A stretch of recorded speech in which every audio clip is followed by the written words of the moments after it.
Добре, представете се. Марина Кунгелова, маркетинг и реклама, Столичен куклен театър. Благодаря. Какво бихте казала за нашия семинар? Аз за първи път идвам на такъв семинар по маркетинг.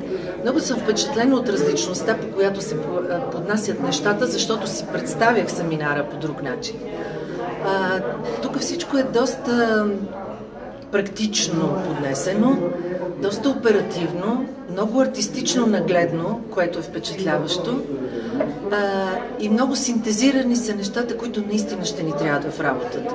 Тоест, квинтесенцията на цялото това нещо се повтаря неколкократно, така че много ясно става дума за лостовете, които ние трябва да ползваме принципно в тази работа, която никак не е лесна.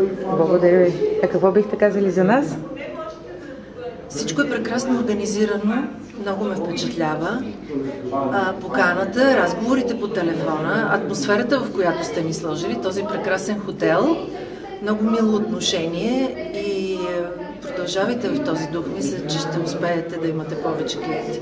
Би трябвало, мисля, че ние ще направим част от рекламата. Супер, благодаря ви много. За нищо, приятен ден.